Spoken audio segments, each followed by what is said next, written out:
What's up, everybody? How are you all doing today? Hopefully, you're having a good time wherever you're at, whatever you're up to. Let's see. I got a whole bunch of chat to catch up on. I've been scrambling trying to get this all set up and ready to go, and just kind of on a whim wanted to do this.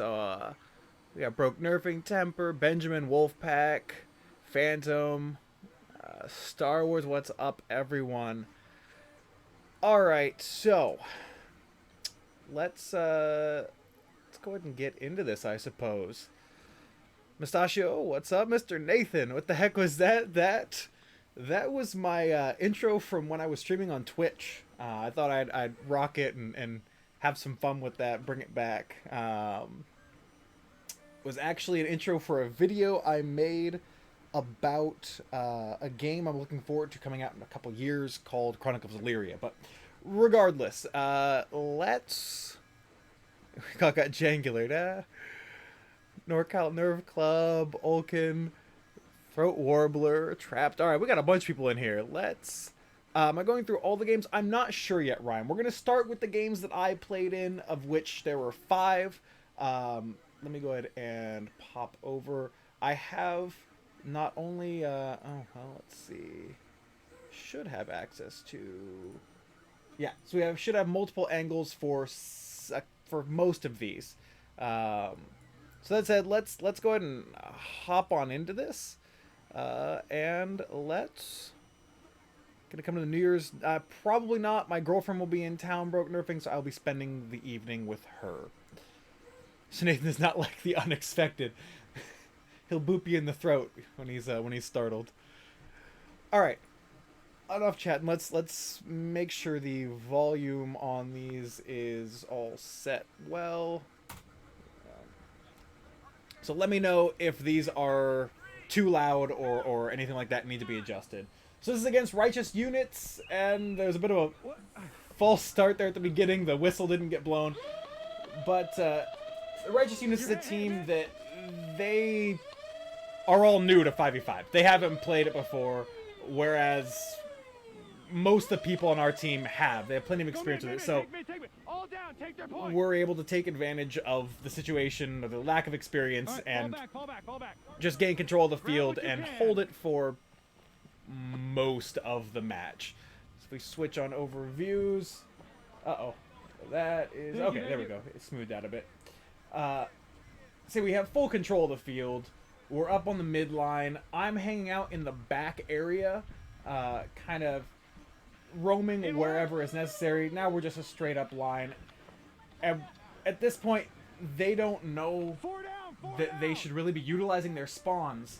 Let me go ahead and pause it here, actually, just to go over something here. They're all coming in. I think you can see my mouse cursor. I hope you can see my mouse cursor. Yes, you can. Okay. They're all coming in like from their spawn point directly right here, for the most part at the beginning. And that's not ideal. That's a good way to get yourself spawn camped. What you want to do in King of the Hill is utilize these edge areas to spawn in. So we were all set up right around here in this midline, but there was no one on these side pieces of cover.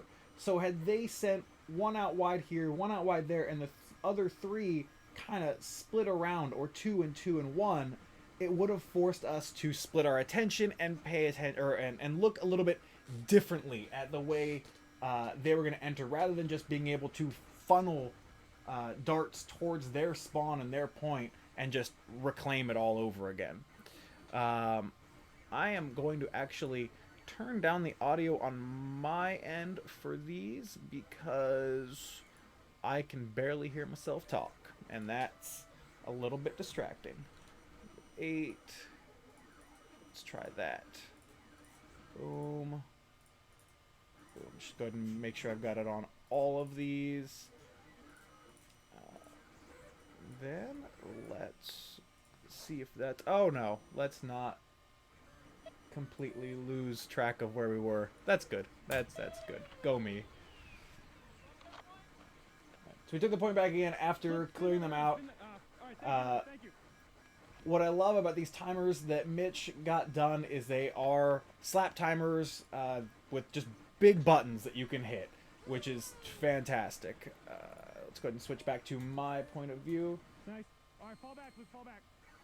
So Luke here is a little ambitious, a little overly ambitious, in a situation that does get him tagged out. We are able to trade it back out, which is nice, but had he moved back before they spawned in, he would have been able to stay in.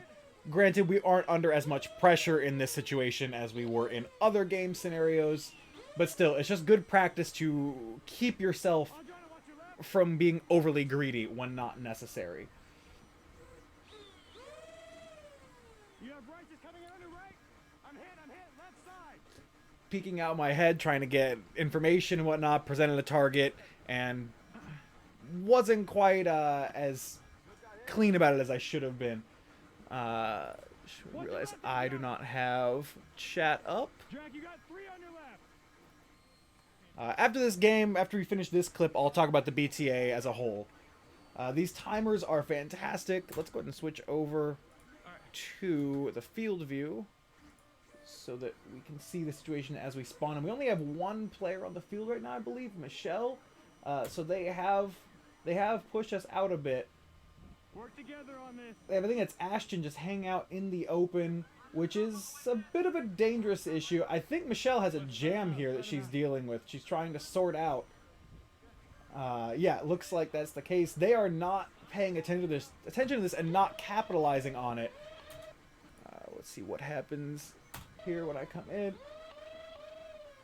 So I went down my left-hand side lane to put pressure on the people that were sitting out in the open, like Ashton, like I believe that's OP Phil on the left-hand side of the screen there behind that piece of cover.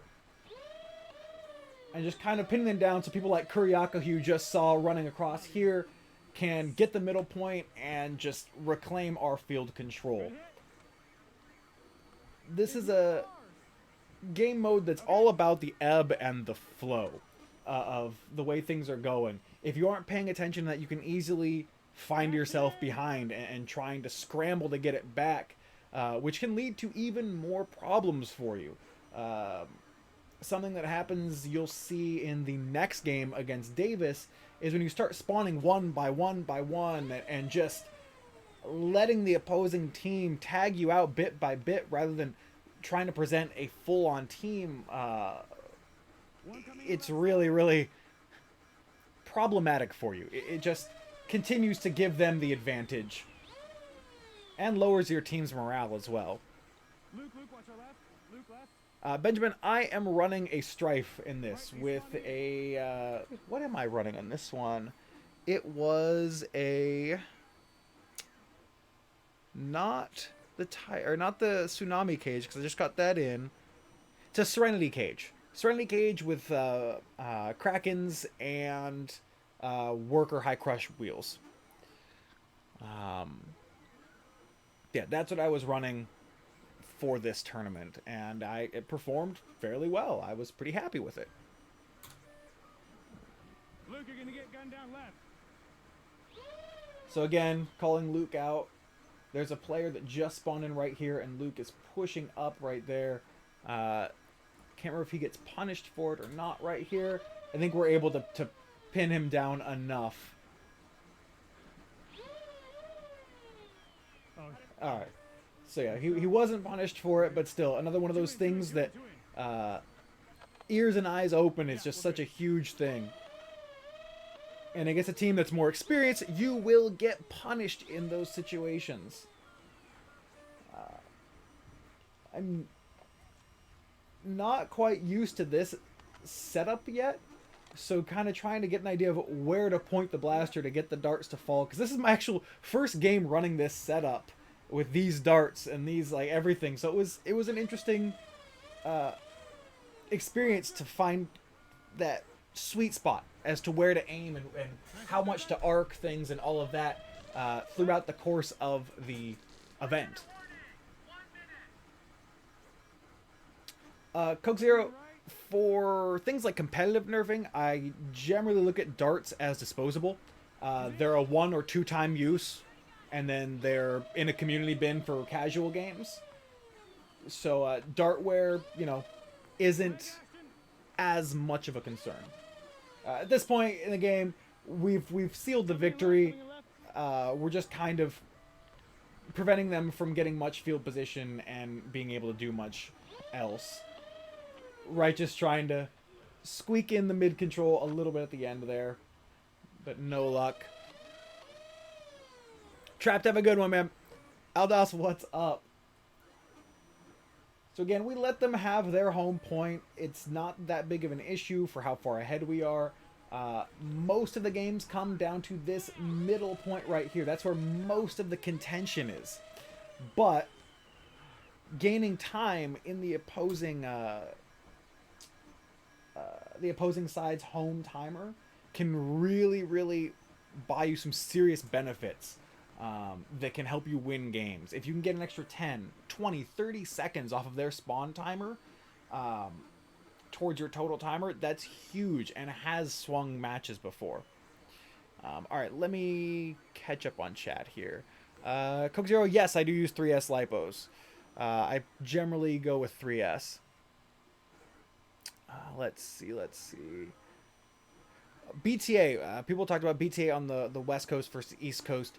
BTA is a massive... the goal is to have it be a worldwide organization. The BTA is not a single league. It's not a single group. It is kind of it's a place to bring competitive Nerf together and bring it out to everyone. So it's like this league, our league is the Bay Area Foam Sports League. We're in the Bay Area of California. Then there's the Atomic Dart League in Atlanta. They're part of the BTA. There's going to be a group starting in the Pacific Northwest that will be part of the BTA.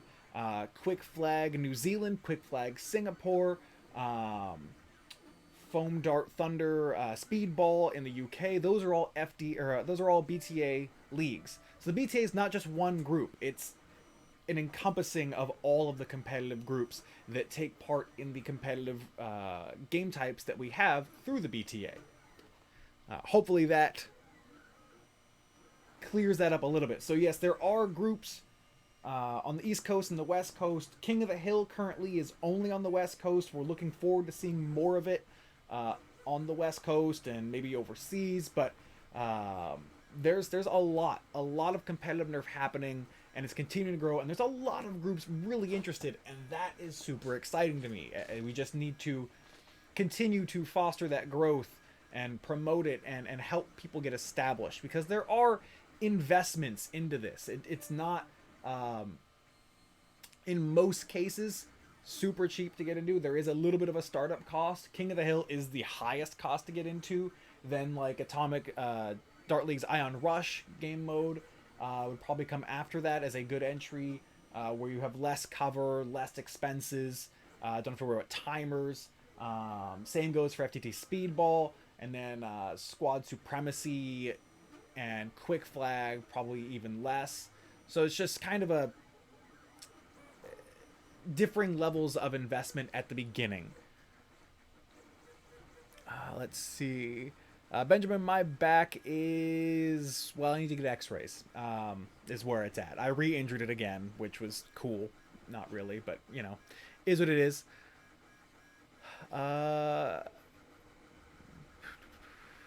What's up, Joe? Monkey Traw, yes, FTT Ball UK, they have some good groups there, for sure. We haven't seen much of it here yet, but who knows how it'll go in the future.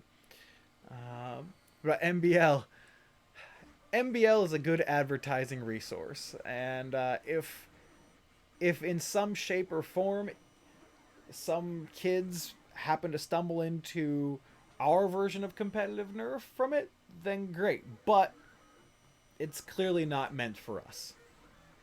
Alright, so let's go ahead and jump into probably the roughest match of the day for my team, which was our first match against Davis. Wolfpack, what's up? I carry for this. I think I had either 60 or 72 darts, and I run them in 12 dart mags because they are small, compact, easy to manage, and allow me better maneuverability. I don't run full auto, so I don't need massive capacity, and I practice reloading, so reloading is Not as fast as I'd like it to be, but generally not super slow. Alright, so let's go ahead and jump into the Davis match, and we'll see a stark contrast to the first match versus the Righteous units. Have a good one, Benjamin.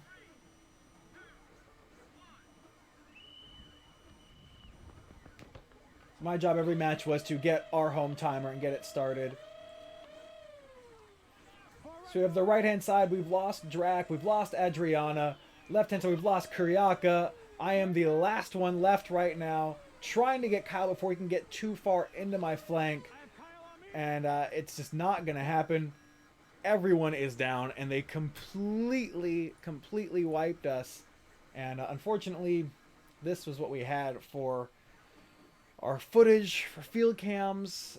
So often during the RAG tournament, the cameras got messed up and did not give us proper footage. Which is... Joe, I already linked it on my Discord channel. And Audrey, I use normal mags for this generally because I'm using full-length darts, though next season I do want to switch to half-lengths, I believe. Jimmy, what's up? So here's where they're at. They're all set established. There's players off-screen over here that we can't even see on the screen.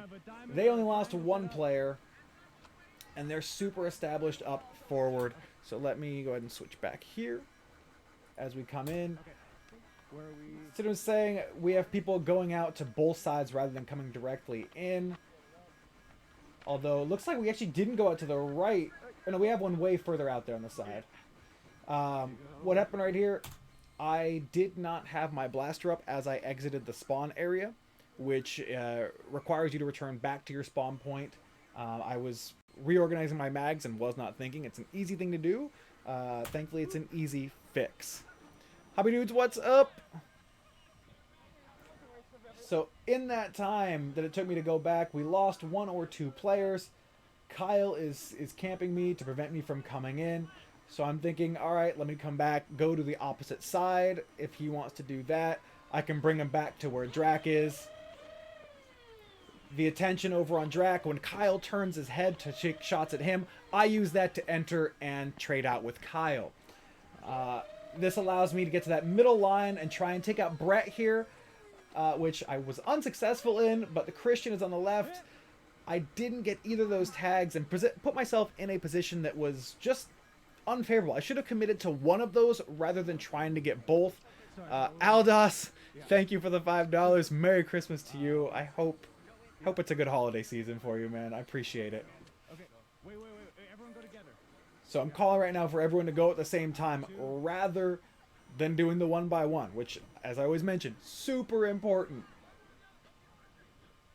So we have Drac in now. Now they can't camp me as much if I go out to this wide, far point. That's Brett over there. Or no, it's Kyle. Kyle is generally the most dangerous player on the field, so you always want to keep an eye out. He's all the places you don't want him to be. So being conscious of where he is always important, but because he has such an impact in the field, and you pay as much attention to him, it opens things up for the rest of the players on his team. So it's one of those double dangerous kind of things. But him leaving actually allows me a little bit more freedom. However, if we look at the field setup here, there's only two of us on the field. One person back here, I think that's either Luke or Andrew, who is waiting to spawn in and is being locked down by players right here. I've got Brett here. I think that's Herbert over here who has a Caliburn. Brett's running an FDL3. Kyle is up here with a semi-auto blaster, I believe. So I'm trying to clear some things up here, but I can't just focus here. I've got to be aware of Kyle, even though Drac is right over here to the left of my cursor. It's not a great situation where we can't get a good foothold. So let's go ahead and switch back and see what I can do, if anything, here. So we have a bit of confusion here. What happened is, Brett gets caught out trying to run the line to get to me. Thankfully, that opens things up a little bit for me. Able to take advantage of those. Unfortunately, right before I could get that timer switch for us, either Christian or Herbert hits me, and I have to switch it back. I thought we were going to be able to take control of things there, but just was not able to bring it back. I should have been less focused on this middle point, and likely, instead of running down this line right here, run this line and try and take care of Herbert or Christian. I think is over. No, Christian was here at the time, so I should have come down this. Let's actually go back a little bit and talk about this. Hobby Dudes, I am using a Strife. So if we go here and we watch from this, so we see, okay, so here's what happens. Either Andrew or Luke, I can't remember who this is, I can't see well enough, is able to take out a player here, but Christian is waiting right here to come in and take advantage of that as they come to try and take out Kyle. Now, as we play it, he is able to take out Kyle, but is not aware of Christian. I think I hit Christian here because I stopped shooting. Maybe not. Maybe I missed him. Regardless, I thought Herbert had moved up. He hadn't, so I would not have been able to run that line on him. So that probably was the best option, outside of maybe running to this piece of cover and trying to shoot this line instead of exposing myself. That was a potential one that I could have done differently. So Kuriaka is out in the open field now, which, as much of a monster as he is, he's quick, he's small, he's agile. He often finds himself in the open too much, and that's probably the one thing that if he can get a handle on, he will be a monster on the field. Let's see. Catch up on chat really quick. Coke Zero, yes, those are narrow base mag holders. Out of Darts is there. Yes, he is on our team. Brett, because that's what it was, Brett. I couldn't remember. I know we had to talk about it after the match, and that's what it was. You had to stop yourself from going out of bounds, so either way you were out, which I remember I did the same thing in one of the matches we'll watch later on, but that's right. I couldn't remember exactly what it was. All right. So let's get back in here. Let's go ahead and switch back to my view as I am spawning back in, I think. So again, we just can't get a good hold on the field, and we keep spawning in player by player. You notice Andrew was just coming back from being tagged out. Kuriaka was just coming back from being tagged out. Drac went in by himself and got tagged out. Now I'm by myself. Michelle is on the field by herself. So we're just split up over and over and over again. And we got caught into a cycle that prevented us from really being able to effectively do anything. Instead of stopping, calming things down, and working to come in together and break the hold that they had on the field, we didn't. We just kept cycling in and in and in, and that was the story of this match. But this definitely opened some things up for us and kind of made us more aware of the things we need to be thinking about constantly and preventing ourselves from doing. So it was a bummer to lose this match, but it definitely helped us in the long run. So, you know, you got to look at the learning lessons, the lessons you can learn aside from just the fact that you lost, which is never fun, never ideal, but losing is how you get better. So we've at least been able to get a few players on the field at this point together, which is nice. It is allowing us to move a little bit forward, though Andrew does get caught up in the open. Again, Kuriaka moving like a little lightning bolt, though he's never behind cover. So we've got field control here, which is great. It's just too little too late at this point. There's only a minute left as we gain control of this. And we've got a good position here. Now, they could run a couple down this line on Drac and prevent him from locking them in. Shoulder. He does actually come back before any pressure is put on him, which is nice. And I tried to dodge some darts, but my back was injured this entire event. So I had a back brace on and really probably should not have been running around and doing as much as I was, but it's competition. Gotta compete. I love it. What's this? Cybrin with the $5. It would have donated via Streamlabs, but it wasn't active. Take my money, Jangy boy. Thank you, Cybrin. Are the links not active? I scrambled to put this together from how it was on Twitch rather than how it is on YouTube. So my apologies, things aren't set up properly. Hobby Dudes, there are... this is a 15 and up tournament, so no one younger than 15 is playing. Knowing is half the battle, yes. Aldos, you do not have to yell respawn. It is just... the way we do it for King of the Hill is you have your respawn timer, which we have actual like timer kiosks here in the spawns that you hit and it'll count down for you, and you have a screen that counts you down. Once that is finished, you then put your blaster, your hand up in the air to signify that your spawn time is done, but you are not a live target. You are not in play. So that's why you constantly see people running down the line with their blaster above their head, and that signifies they are not in play. As soon as they enter the field boundary line with both feet, they can then move the blaster down or up from the ground, and they are a live target. So that's how you signify in and out. Yeah, hopefully that clarifies a little bit for people. So Brett's going to try and apply a little pressure onto Drac here, or just draw his attention and prevent anything from happening. I think Michelle's over here. I don't know, Michelle's in spawn because we hear her talking. So Brett could make it there. Brett comes in as Drac's attention is drawn. Luke trades out, gets the trade with Kyle. Is not aware of Brett behind him though. Doesn't matter, but the timer is running out. And this was a complete stomping. We were easily routed in that game. It was definitely not our best showing, but like I said, we learned from it and we grew from it. Appear on. Not supposed to move around as much, so do BTA, but it's hard not to.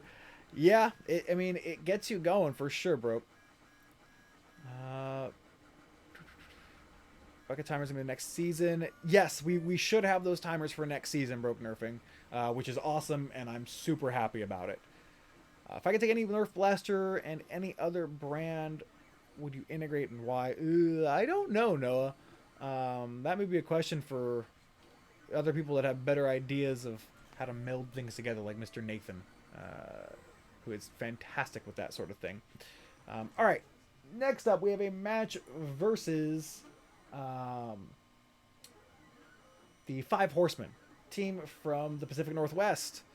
Aldos, I am printing. Sorry, that printer is loud, but I am printing.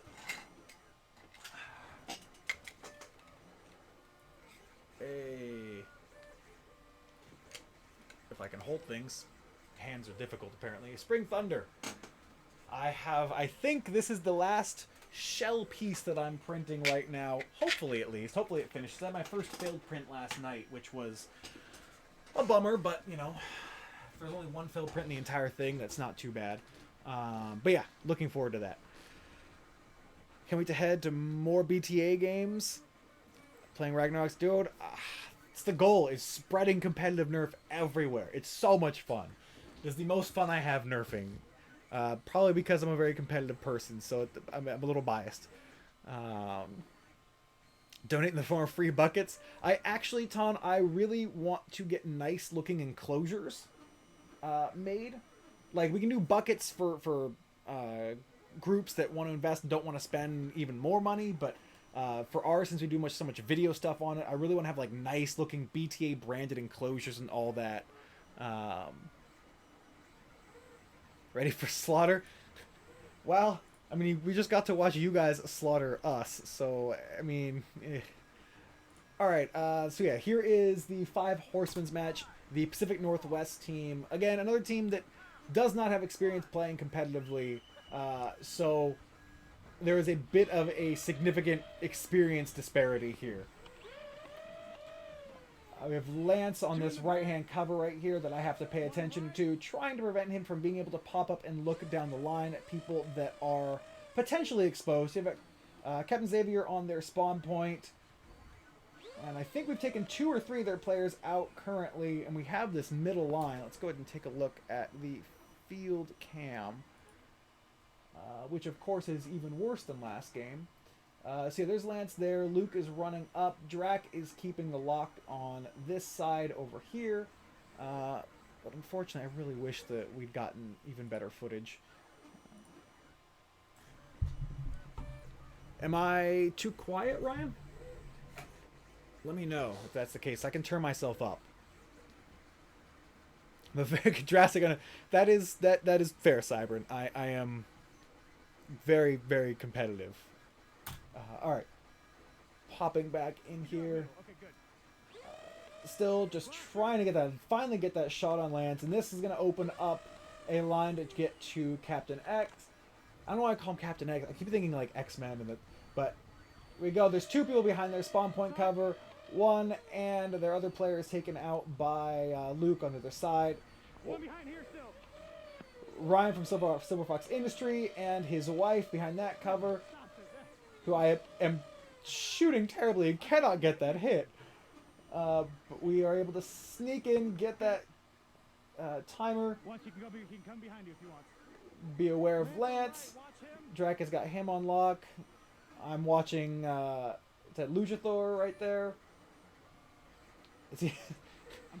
He waits to come in. They also are looking more towards their spawn zone to spawn in rather than run those lines, which is always the thing I cannot harp on enough the importance of. Fox Ryan, right before he gets to cover, able to get him. Clean up on Lance as well, but it was a trade out. So, something that I do a couple times at this tournament that I don't realize, and it's something I've made a note of to constantly be improving of. Foam, this is a 150 FPS cap. So let's go ahead and switch over to this side here for this angle. I'm over here. We have plenty of people in the field right now, but Drac gets tagged out from this corner over here.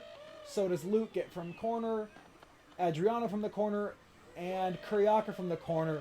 So that is Lance running a monster play, and he trades with me. That may have been a 5-piece.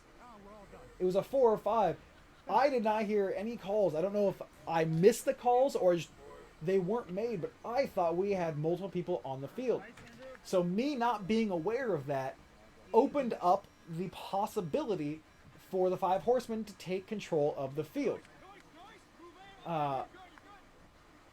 So that, let me see here, switch back. I want to switch back. Let's keep going. Thankfully, we were able to take things back relatively quickly, which was a plus, and we've got this strong line established across the middle.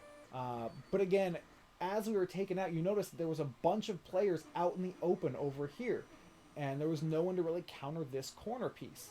So that comes down to kind of lack of cohesion and teamwork, because this is a team that, while I've played with Luke for years through like the burn games, and I've played with Adriana and Michelle occasionally when subbing in for teams at BTA events, we weren't really a full team. We were kind of a pickup group, so we had to kind of get acclimated to each other on the fly, just as teams like 5 Horsemen, Righteous Units, Random Hookups, all those teams that haven't played before had to do as well. So it's kind of an extra thing you had to think about. Let's see. Joker, the timers are buckets currently. They just have 2 buttons on them, red and blue. And whichever side you're on, you can see here, we have the red side indicated by a like red canopy and red boundary line and blue side by blue and blue. So you'll hit your side and it will count up. And whichever team has the most total cumulative time at the end of 6 minutes is the team that wins. These timers are all connected to a computer that's over here under this tent that tracks all of the details for the timer control and total time and all of that stuff, which is really, really cool and nice to have. All right, let's get back into this. Moving up right. Kuriaka. Actually, let's switch back. Right. So again, Kuriaka out in the open, making sure he's aware of players. And I was getting shot at while I was out of bounds, so Lance unfortunately wasted some darts, and I was able to come in, get behind cover, and take him out, and run right through as the rest of their team was finished off for me, which was nice. We were able to get the point back control, and at this point, we have pretty solid control of the match. And things are pretty much in our favor. Absolutely right. Our team could have gone very good or very bad. And luckily, at the end, we played very, very well. As you'll see in the next 2 matches. One left, one right. Kevin Xavier again coming in from his spawn point, allowing us free, open, easy shots at him. Kuriaka tries to bunker the player, but is taken out in the process. Adriana, I think, gets the trade. Far right. I'm taken out by a spawning player on the right-hand side as I'm looking at that. Drac is, I believe, the last player left on the field. Behind you. He's able to get the timer and turn and burn before he is taken out. Andrew's able to come in, give him some support as Drac is taken out, take out the player going back for the timer, or reload and then take out the player going for the timer. Nice. There we go. Getting the calls from Luke, which is such a huge thing. Having players making calls from spawn is a massive, massive benefit and something that can really, really turn the tide of a game for you. I'm back in. We go. Silver Fox Industries taken out by Andrew, I believe. And we've got a decent amount of field control again. You see, even though we've had control for most of this game, we're still allowing them to get a lot of tags on us. We're exposing ourselves more than we really need to. And that's definitely, you know, something we as players in general can work on. Not even just as a team sense, but just singular player awareness. It's possible that people were just feeling overconfident. And that's something I always try to stop as soon as I can when I see it, because it leads to stupid, silly mistakes.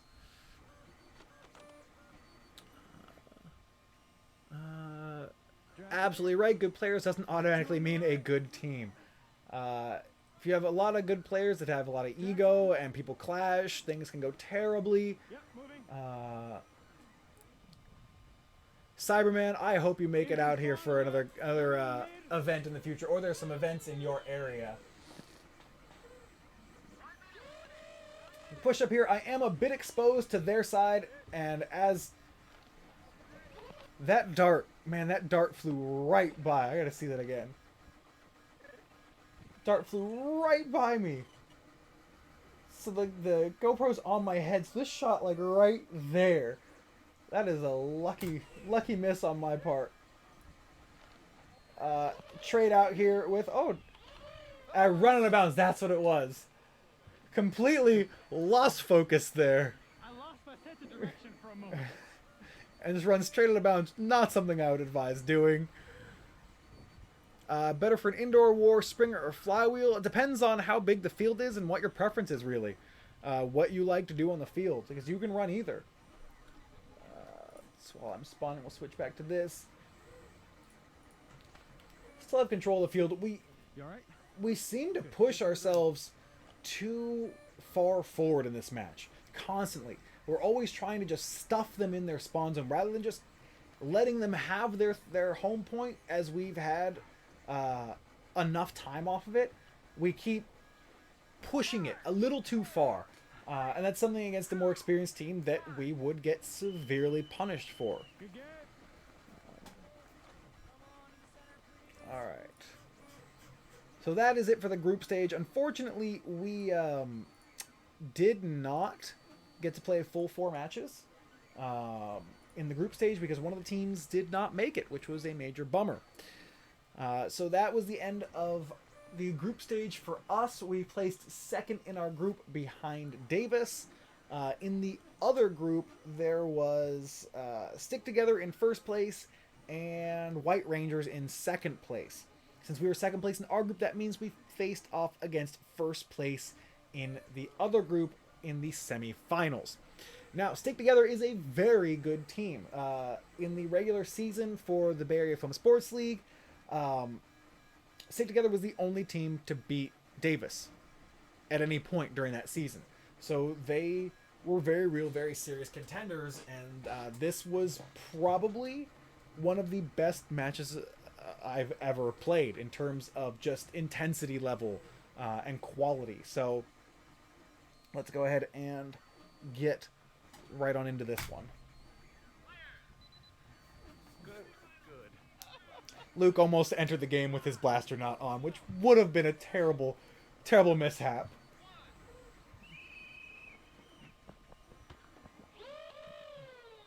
One far left, one mid left. So they have In the back, one on right. spread out. I like to do this as much as I can remember to, at the beginning of the game, since I'm in the backfield, make the calls.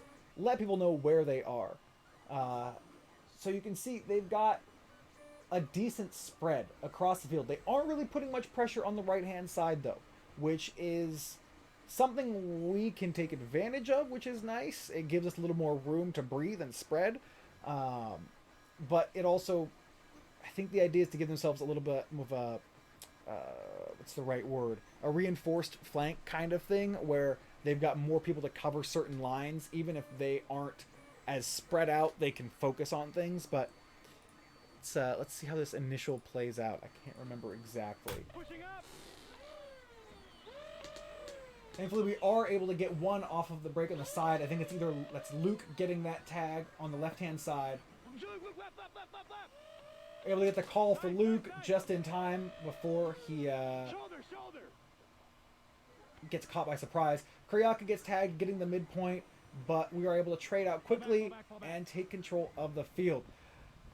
We are falling back on this one. I think we may have stressed how much of a danger this team is, so playing smart and playing precise is super important against this team. They will come in and come at you hard. Mickey James, what's up? 2 left, 1 in right.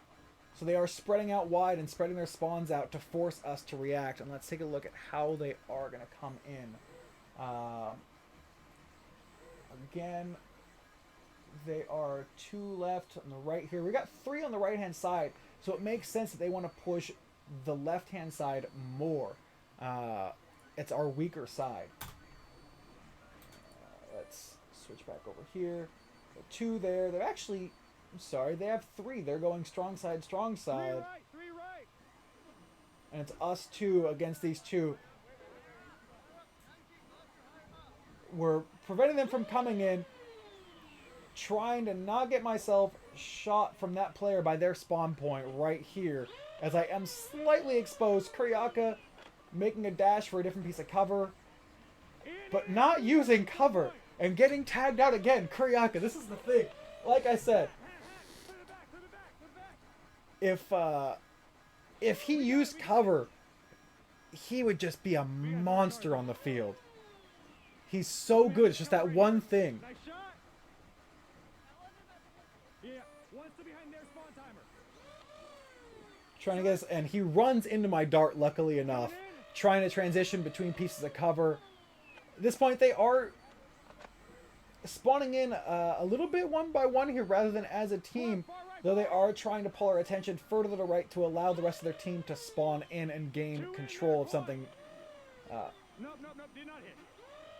Thought I was going to get a shot there. In left. At this point, they've got a little bit of a foothold back again. This Chris over here, their player, was not aware I was there, I think. But unfortunately for me, I was not able to take advantage of it and get tagged out here. Look right, right. Make the call for Luke to try and give him a little bit more information. But we are wiped out here, and they are able to take this field. They get our spawn point, and they start racking up that time to counter the time on their timer that we have gotten. So at this point, it's a very even match. That's me, that's me. Work together on this.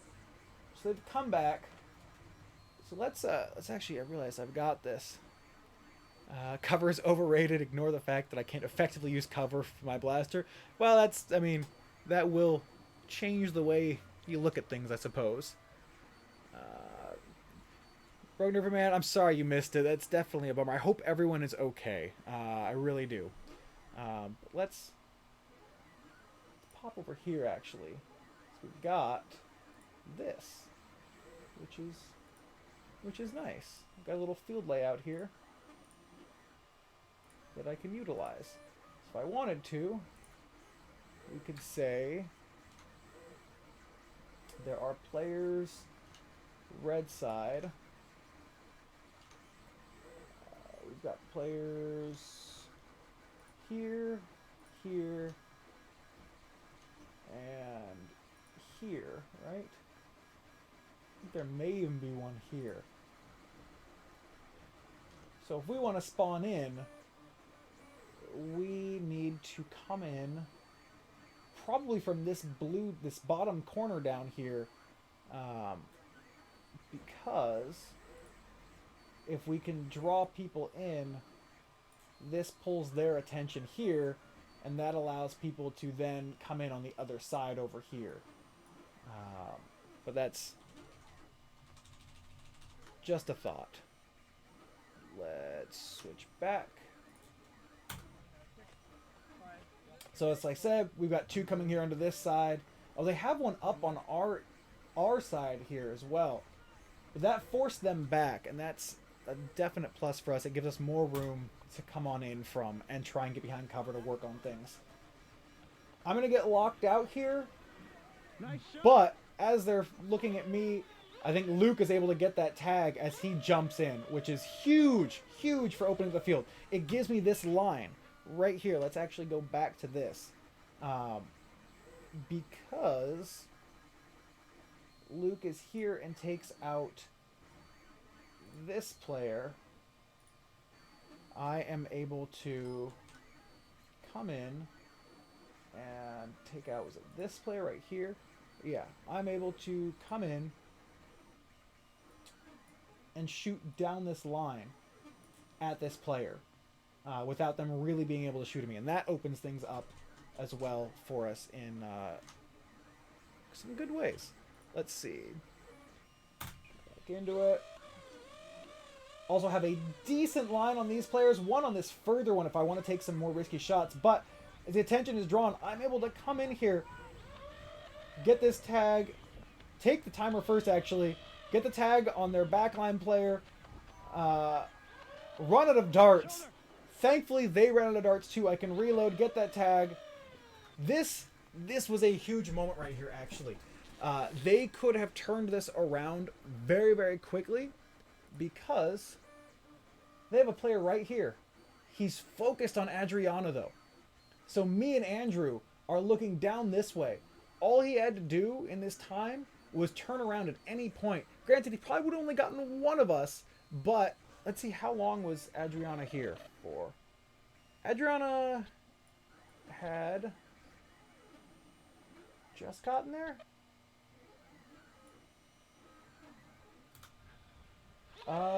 No, she'd been there a while. Okay.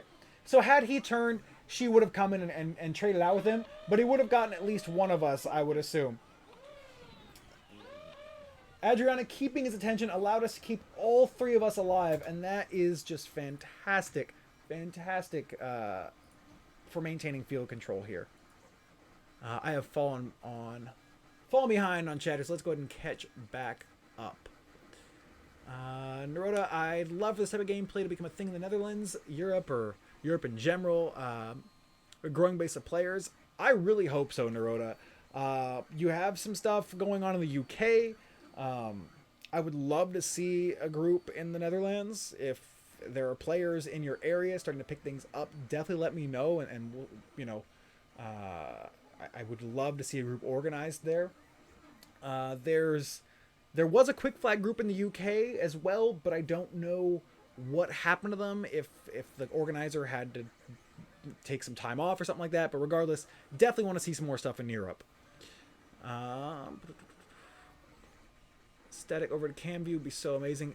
Yeah, so, Aldos, about that. We had a drone in the air for almost all these matches. The footage was either out of focus, blown out, or off center. Just every camera, almost every camera had some kind of issue during this event, which I was so frustrated afterwards. So I was hyped for like all the nice shots and angles and everything I could show for the details of these matches, and just had to be canned, which really, really was a major bummer.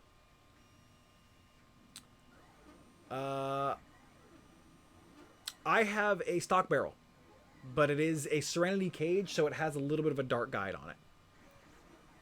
I think a good size.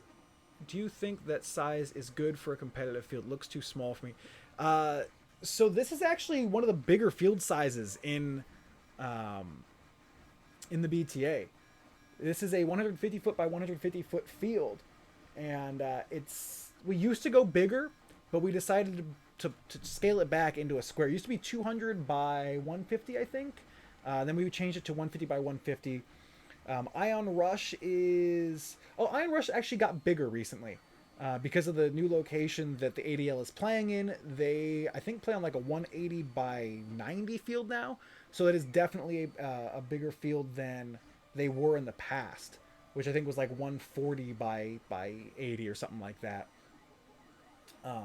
But this field size has been good through our testing. We did about a year and a half at least of testing on different rules, field sizes, cover layouts, all kinds of stuff to come up with a good balanced setup. Drew was, yeah, that's true. In that situation where Adriana was keeping his attention, so I'm glad I heard the screaming for Drew and turned around to look. Is there a group near mid-Michigan? I know there's the Michiana Nerfers. There may be a competitive group starting south of you. It may be a bit of a drive, but it may be something. Wolfpack, that is awesome. Good luck with that. Olcan, I have definitely thought about that. I've just had troubles trying to figure out how to make it not be intrusive or a potential block darts or things like that. Ton, yeah, multicam stuff it's an investment in time and everything. Aldas, man, thank you for being here. Thank you again for the $5. Have a good holiday season, man. And I definitely enjoy doing these types of things for sure. Have a good one, man. All right, enough talking. Let's get back into the game. Close us, close us! Ciao, ciao, ciao! At this point, we've got good control of the field. I'm just calling out everything I see, trying to reload and pick things up. There was someone that got past me, and I just was not paying attention. Here's one of the biggest mistakes I made this entire weekend, and this is the one that could have haunted me major, but as soon as it happened, I was angry at myself. Let's look at the field here. There's me. I'm the only player on our team on the field. There's Chris, the only player on their team on their side of the field. We have control of mid. I think I still have players like here or here. So I assume I've got cover, I've got backup. I didn't. So I kept myself exposed, trying to trade out, and I got tagged. Now they have control of mid, and they're able to get established on this field and have the better position, which is not good for us. Kuriaka again, out in the open. He's drawing darts, which is nice, and depleting their stores, but he's making himself a major target. They've got a massive line here. They are, Full field. yeah, straight up on the entire thing. And this, I think this moment was a lucky moment that got us back in field control coming in. So again, remember that they have that strong line. Take it slow. Take it slow. I'm calling for trying to find that hole, trying to find something that we can utilize here. Siren, yes, please more live streams. It's awesome to hear great discussion from a major competitive player. Like, here's more money. Siren, man, thank you. You don't gotta donate to say. I thank you for just being here, man. Thank you. I really appreciate that. I want more competitive players. I want more competition everywhere. I want people to be so good that like we all have to just like train to get better. Like that's what I want. I want a lot. Okay. Anyways, I'm gonna get caught up talking about the things I want if I don't. This moment was super lucky. I'm telling Luke. I'm gonna tell Luke that I'm gonna draw attention so that he can come in and trade out with the stick together player. What happens though is as I'm trying to draw, my dart happens to tag. So we just get super lucky in that we don't have to trade out for this. And I'm able to run in, catch a player on the reload, and a player moving through, and we take full field control again. That is a major benefit for us. That one lucky shot opened up the entire field for us, and that is how it goes. Like I said, this is an ebb and flow kind of game type.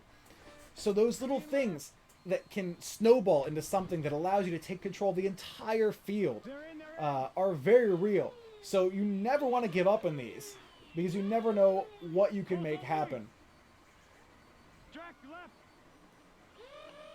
Arm. Pushing your drag. So at this point, they have to get desperate. They have to make these pushes. They have to make the rushes to try and make things happen. As we get to the end here, match is over, and we do come out on top on this one. There was something unfortunate that happened, that on the scorecards, the match did not appear as close as it was. Early on in the match, when we took their timer, they did not take it back. Something happened, they misslapped it, or something happened that it did not get hit properly. So there was like an extra 2 minutes of us controlling this timer when they had full control of their backfield. So it really would have been, I think, like a 20-second difference had they not. But as it stood, we won by a significant amount, even though the match was one of the closest I have personally played in terms of back and forth. Cybern, the spin move was in this match, yes. Let's talk about the spin move because everybody keeps bringing it up, and I have some opinions on this that I need to share. I have done this move twice, never planned. There's it. And there's... Here we go. Okay.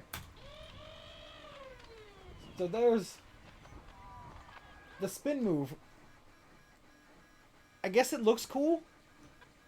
The idea, I think, in my head is as I've said in the video, to maintain momentum while reloading with allowing myself to still be on target when I finish. I did a whole discussion thing in a certain video about it. But really, I have no real reason as to why it happens. It just kind of does. I don't know if it's making myself a more compact target, so it's harder to hit. But the both times I've done this, the player that I'm running at has to reload. So I'm not getting shot at. So he comes in here, and he shoots, and he misses. Then he has to switch to his sidearm. So in that time, he's only shot 2 darts at me. I like that he goes... He has a nice hop to try and dodge a dart too. We cannot, had I missed under his feet, that would have been an epic dodge. Like, come on. But regardless, I think it's just showy. It doesn't provide all that much benefit. So, like, as much hype as it created, I don't think it warranted it. It was just something that kind of happened. So, I don't know. That's my personal take on it. Because people kept commenting on it. Alright. Somebody say spin move? Yes. Ryan, I can't remember. I think the last game between Davis was a closer score. Yeah, I'm printing a Spring Thunder. Apologies for that noise. I hit the time to start for the stream, and it popped up and got everything set up, and I was like, oh, I guess I'm doing this at 4. Print won't be done yet. Well, I guess we're doing it. The spinner was an ancient technique. Oh my god, this is never gonna die. This meme is never gonna die. What time would we recommend for King of the Hill? We are working with the guy that designed our timers to find a good way to produce them for an affordable cost.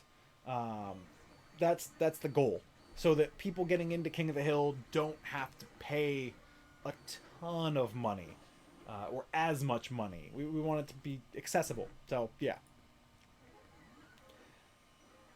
RZ, I have a 3D printer on loan.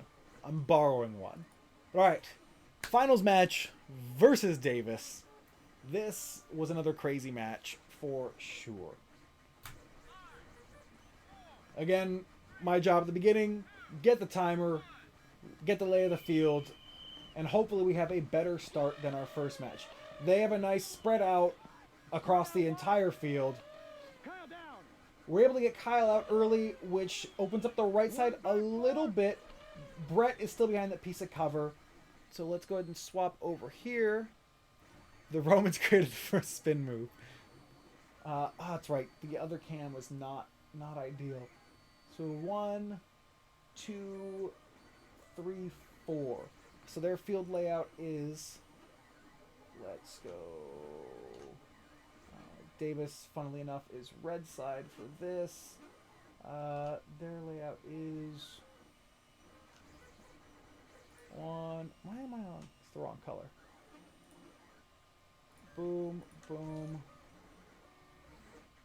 No, they're actually not. They're there. They're there.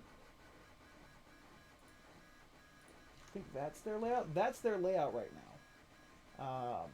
So they've kind of opened up this area for us so we can move in a bit more. We also have both of these lines open to us, these corner spots. If we really wanted to take advantage of those, we could. But our setup is here. Karyaka, again, out in the open. Karyaka's here. I think we have Drac there and... Oh no, Drac's not... I think it's like Drac and Michelle there and there. So this is our setup as the game starts. We eliminated one of their players, which gives us a 5v4. And this line right here is something that can attempt to take advantage of. What happens next, I can't remember. Let's go ahead and watch and find out. Karyaka, man, I just want to yell at him. Get behind cover. So we lose this player. This player gets removed. And then this player comes in there. So they're solidifying their spot a little bit more. Karyaka, again, just trying to get stuff done in the open. Like, he's a small target, so it takes a while for people to hit him, which is great. But it is always a potential problem, because he can just be gone in an instant without expecting it. Trying to get Christian before he gets the mid-timer, but they do gain control of that middle point, which at the offset, that took us about 30 seconds for a team to gain control one way or the other. Yep. Don't rush it, though. We don't need to force and go down further. And that's exactly the point I'm just making in the game there, is that just because they took the middle point doesn't mean we need to rush things. If we rush things, that means we expose ourselves more often. There's still 5.5 minutes or something left in this match. It's just the beginning. And we are a bit behind right now, so it's just a situation where I want to hold this as much as I can. I think we have one other player in the corner with me. We just don't want to give them our timer. Allow the lanes for our players to come back in.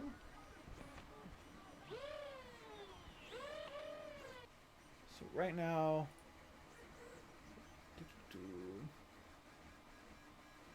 how do I feel about kits versus your own handiwork?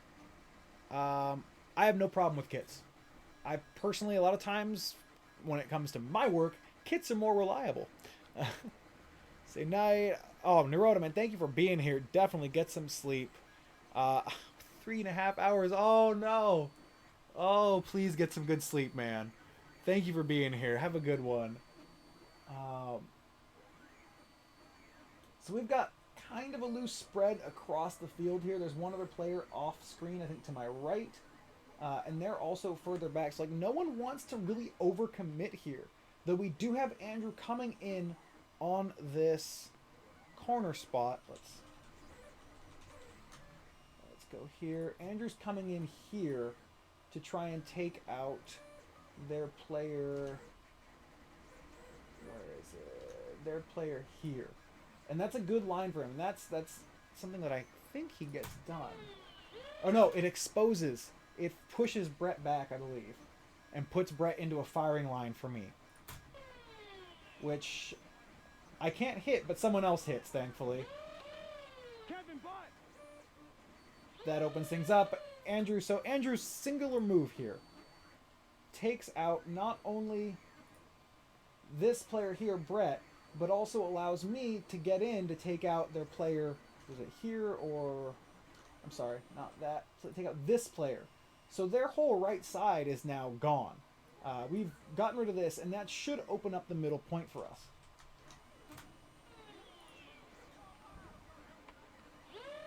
Except for Herbert and Christian are actually sitting right in these spots, which is actually a bit of an issue for getting that middle point.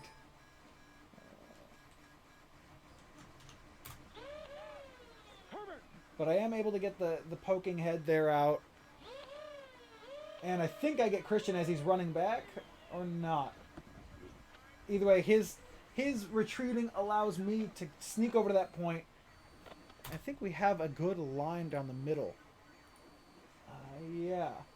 So this is one of the most common things is you'll see teams just go for the setup down the line.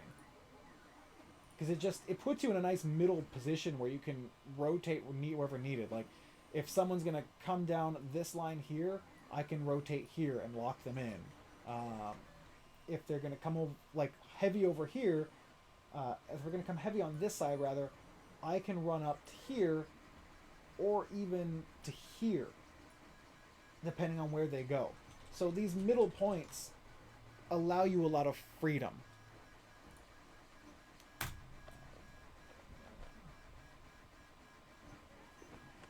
Andrew making calls. It's just those calls are always super, super important. So they have 2 on the left and more coming in on the right, I believe. If we see one coming in on the right, Drax going to go one-on-one with Kyle to draw attention. I'm going to give a little bit of support that way. Herbert's coming in to pull my attention. Excuse me. Which he certainly does. Now I'm looking in other directions, trusting that Drac will be able to keep Kyle preoccupied and I won't get shot in the side. Yes, thankfully, yes. We are more than happy to sit in this situation. We have no need to move up from these positions. Let's go ahead and talk about these again. We are here, here, I think, and like around here. We don't need to move from these. We have control of middle. This is something I cannot overstate. If you have control of things, let the enemy players make the first move. Let them make mistakes. Force them into situations. Because right now they have a player here who's being locked up by our player on this cover, so they can't do much. They're going to have to come back all the way around and move somewhere else to come in safe. They have players over here. I think we may have someone over on this side. Can't see. I think that's Brett shooting over here. We might not have someone. I can't remember. But regardless, they have to come to us. They have someone back here as well. Just trying to get an accurate idea of what's going on. Yeah, there's 2 players. So, like, we don't need to move. You were far left. Okay, so you were over there. So there was someone right here locking in Brett. So we have 2 players being locked in by our players on the field currently.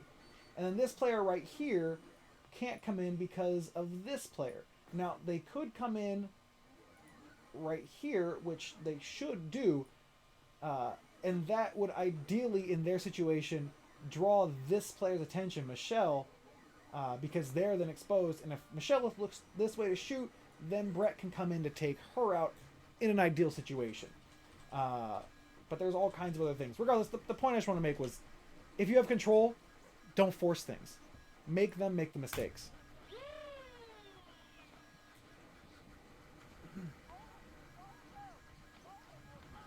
Though Kuriaka, as I say that, Kuriaka does run up out into the open and get tagged out. Able to tag out Kyle in the trade, though, so they aren't able to get too much pressure on us, and we're able to maintain our line. Herbert is dangerous with that caliber in the backfield, for sure. Luckily for me, I was hitting shots this game from people peeking out to shoot. So those 10, 20 seconds, able to take Kevin out in that corner. Kyle's there coming in. I get tagged up by Brett here in that back point. They've got most of us out now. I think we have 2, maybe 3 players on the field. Thank you. Let's switch over while I'm spawning in. You can see Kuriaka there behind cover. And Thank you. so we got Andrew and okay, there's Drac. So Drac is with Kyle there. He did tag out Kyle, but then stepped out of bounds. And then let's switch back here. FPS limit is 150. Catching up on chat again. Alpha, there is a fairly even split of things. For this, because we have a dart limit, a dart cap of 300 darts per player, or per team rather, you can divvy them up any way you want. So each player could take 60 darts if they wanted to, or you can have players take like 100 darts, and then some other players take less. So springers, with their low rate of fire, become very valuable if you want to run someone with like a full auto blaster or a semi-auto blaster that likes to mag dump or wants to be a more aggressive, assertive player, putting pressure on opponents. Those are things that you have to consider and have to take into account when you're forming your team. Okay.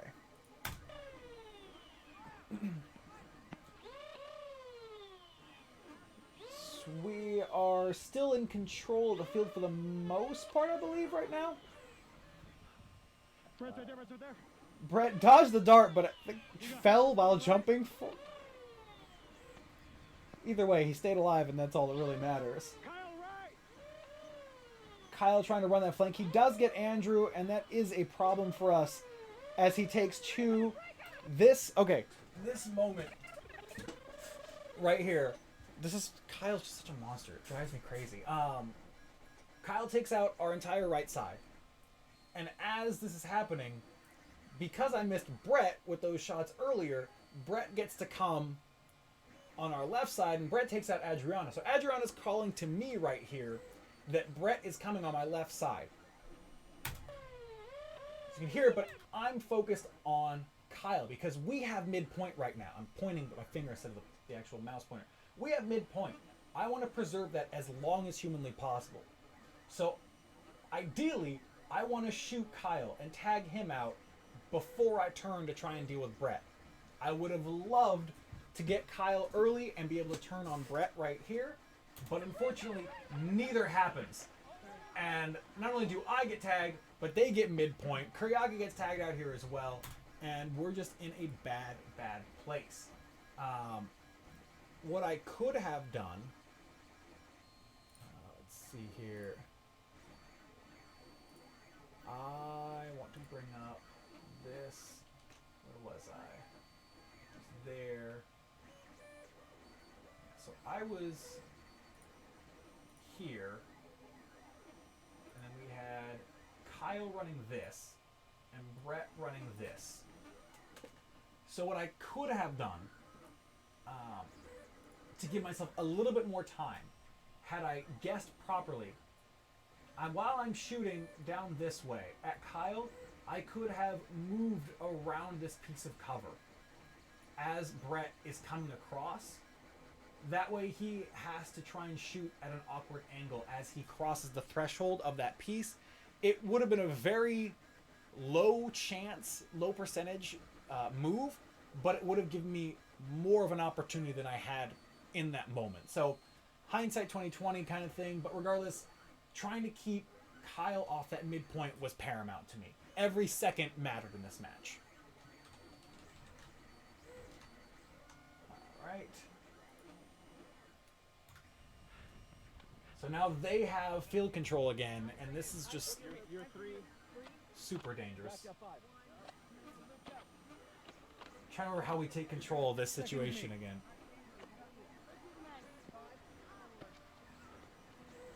So Luke is out as he comes in. Drac is out. So we are just not in a good spot. We lost 2 players. Let me move back here so you can see my footage.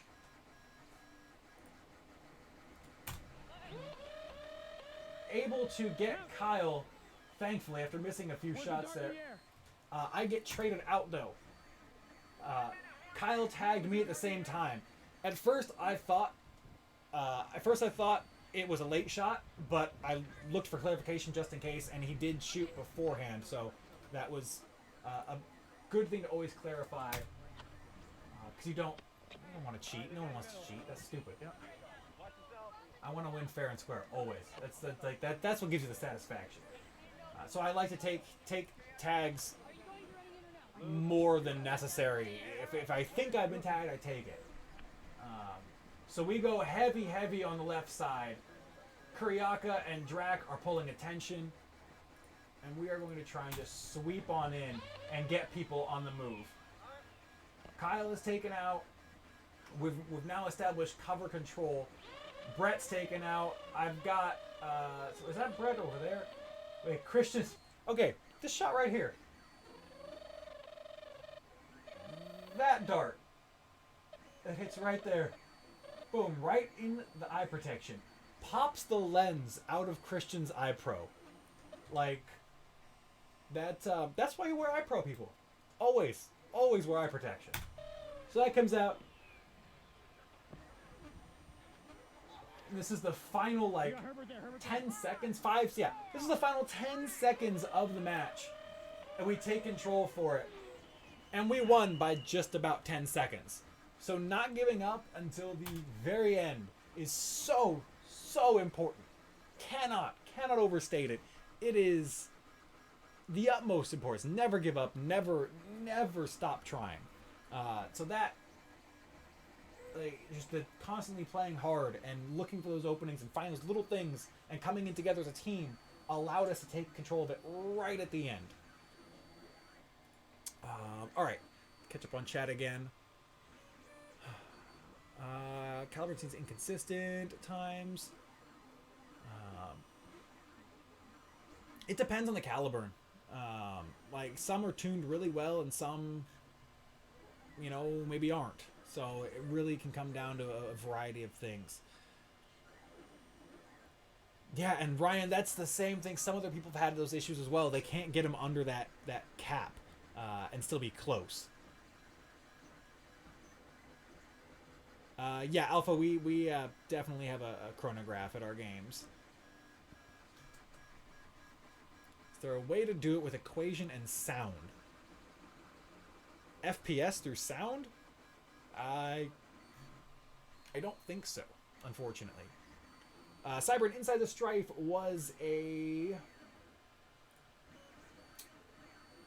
Serenity Cage, Gen 2 Serenity Cage, with Krakens and Worker Black High Crush wheels. Yeah. On a Bolt V2 LiPo. Or Bolt V1. 1800 milliamp. The Chrono Barrel is not perfect in a lot of ways, especially if you have anybody using short darts, because it doesn't work with short darts properly. Let's go ahead and while we're just chatting, let's put on some of the other matches just as like a kind of background deal. Just let these play while we're chatting. Let's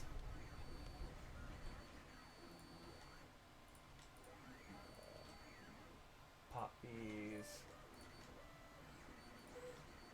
And yeah. That should give us a little bit of talking time at least, with stuff to watch for y'all.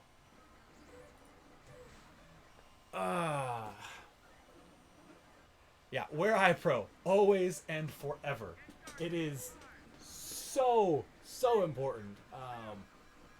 Yeah, you can't overstate it. You really can't.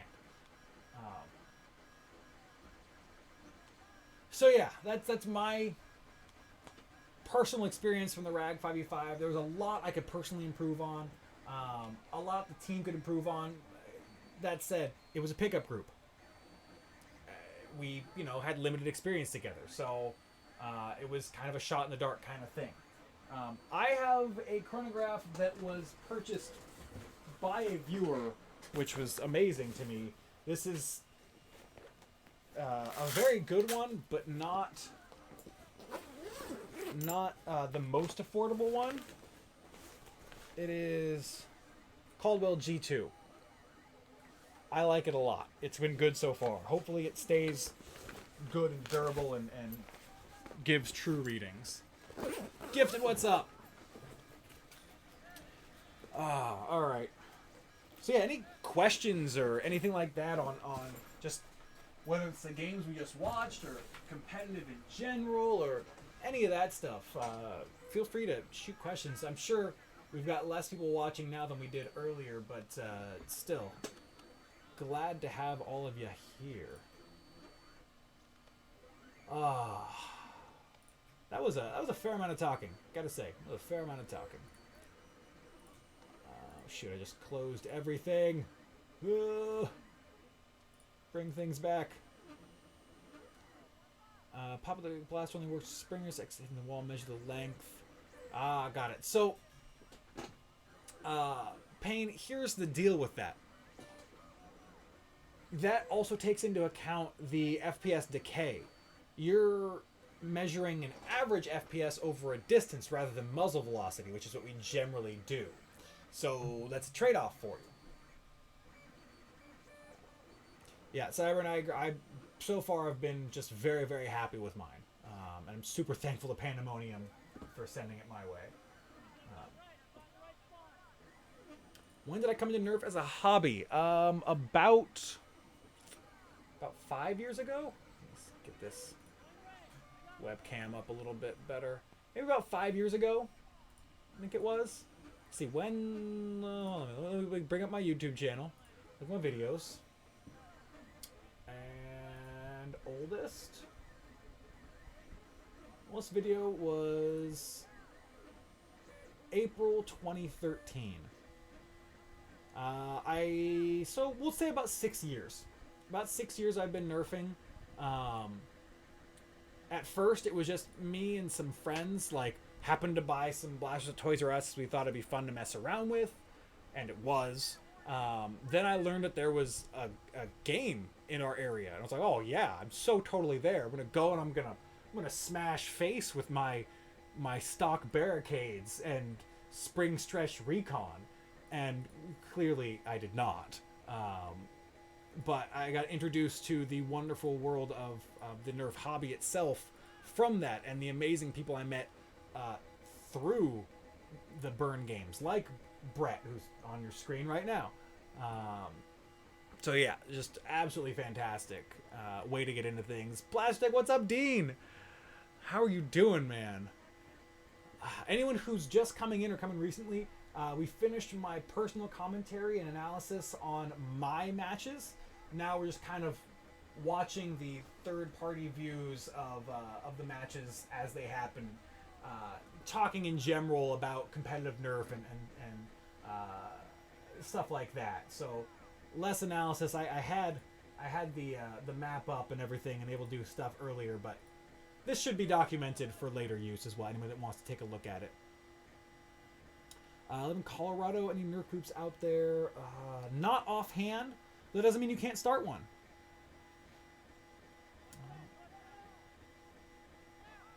So, Overchug, that's a tough one to try and get people from a different hobby into it. Granted, our core group came from Airsoft and decided to do Nerf instead. So it's there's definitely interest both sides there. So you can get people that have an interest in one thing and show them there's fun in another. So it's just something to consider. Like, you don't need to be exclusive to one. I want to go play Airsoft. There's just not really good places to play without driving an hour and a half away. If I'm going to drive an hour and a half to do something, I may as well Nerf.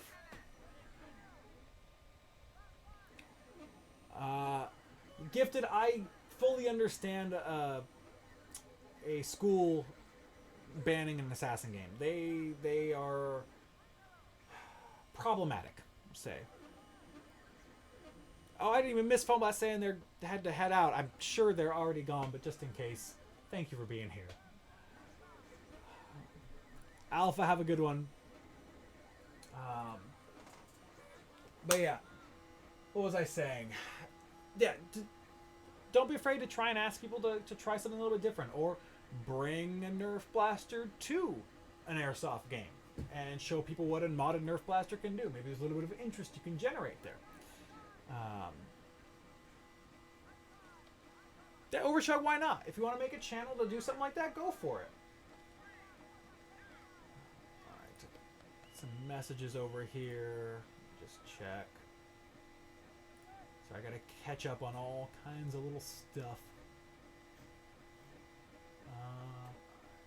So that was the end of the Davis versus Five Horsemen match, which Davis won handily, which was not too much of a surprise. Again, Davis super experienced, even though they did not have their full roster. I should preface that they had a different roster than normal, so they were not at full power. While they did have the addition of Brett, they were missing some of their core players like Tarek and Ton and John, who are all very solid players in the field. So that's something that we had to take into account. I want to play them again with the best players. I want to win against the best players, always. Now, weaponize emoticon. All right, let's see. I hear my print. My print may be done relatively soon. Let's take a look at this. Yeah. We're at 99%. Oh. Don't think you'd... Oh, Brett. Brett went beast mode against Five Horsemen. Oh, stretch. I was sitting in an awkward position trying to stay on webcam screen. Oh, okay.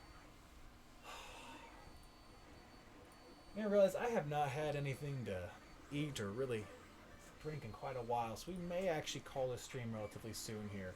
So is any other questions or anything else anyone has about competitive Nerf, let me know in the chat, or send me a message, or head over to the BTA Discord, any of that. Always love to have more people involved. That said, did you guys enjoy this? Like, was this a fun or enjoyable thing? I know some of you came in at the tail end and missed the actual analysis and breakdown and commentary itself. If you did, you can go back. This will be up on the channel and you can watch it,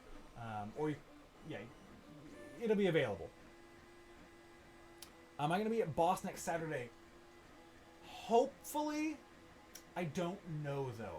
My dad's birthday is Christmas Eve, which is 2 days later. So I don't know if we'll be celebrating it over the weekend instead. I also have relatives. My grandma's coming in and staying with us, so I don't know yet. Hopefully. I'd love to be out there and hang out. It's been a while since I've seen you, so we do some stuff. Alright. Tagged out a bunch of 5 horsemen we played against them. Strife did well. Nice, Cybern. Nice. That's Cybern, by the way.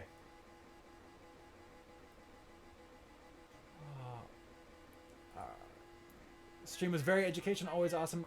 Glad to hear it, Cybern. I really enjoy discussing these kinds of things. So if sharing my footage or sharing other people's footage, like something I wanted to do a while back, but I felt like there wasn't enough footage going around, was to take other people's footage that wanted like analysis done and break it down on a stream.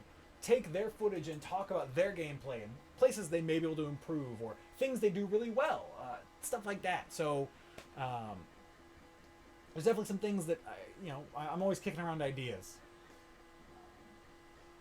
Okay, all right. I think after this match finishes, we'll close the stream. Any thoughts on a budget Strife mod for indoor play with your friends, about 60-foot area? How much is budget for you, Payne?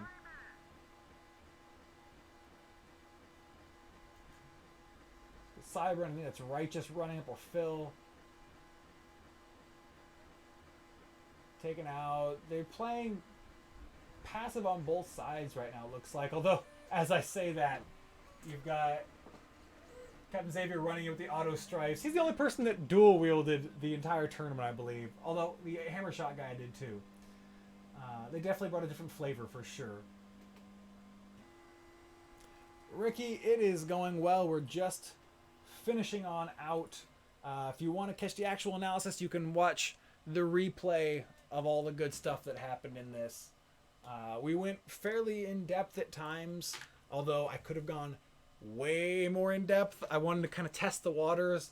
I could have spent a ton more time here on this, doing all kinds of stuff.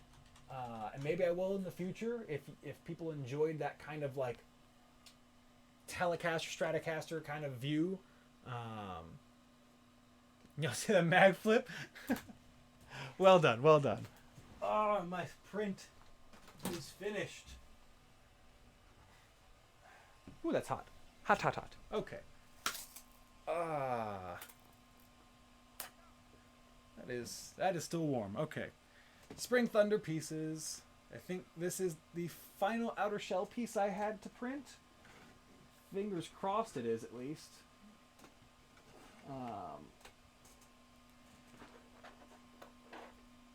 They will learn. We will breed champions. Yes. That is, I want more competitive players. All over the place, all over the world, I want competitive players. I want people, I want us to have like national, regional, worldwide events, world championship tournaments where the best players come in from all over the world and we have amazing caliber play. Like that is what I want. I want to compete in that. That's why we started doing these. That's why I tried to get people to start doing this like 5-ish years ago. Because I wanted to compete. That's just, yeah. Alright, let's...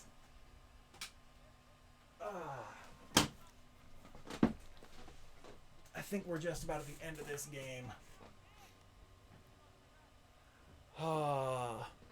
Mike G, I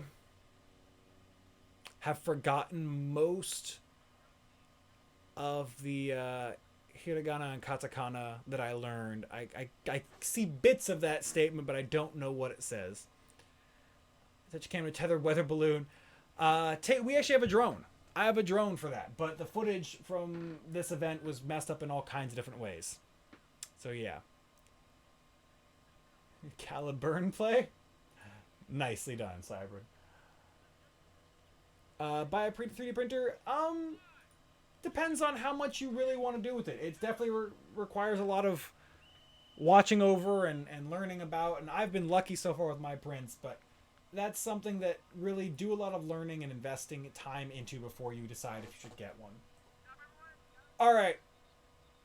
I think it's time to close this out. I need to get some food. I kind of want to like do some analysis on all of these matches, but maybe that's something for another day. I know if I start with that, it's never going to end. And yeah, so maybe we'll do this again another time. Let me know your thoughts for sure. Thank you all for being here. Thank you for participating in chat and sharing your thoughts. I'm glad people seem to enjoy this. So with that said, enjoy the rest of your weekend, and thank you all for being here. I really appreciate it. Have a good one, everybody.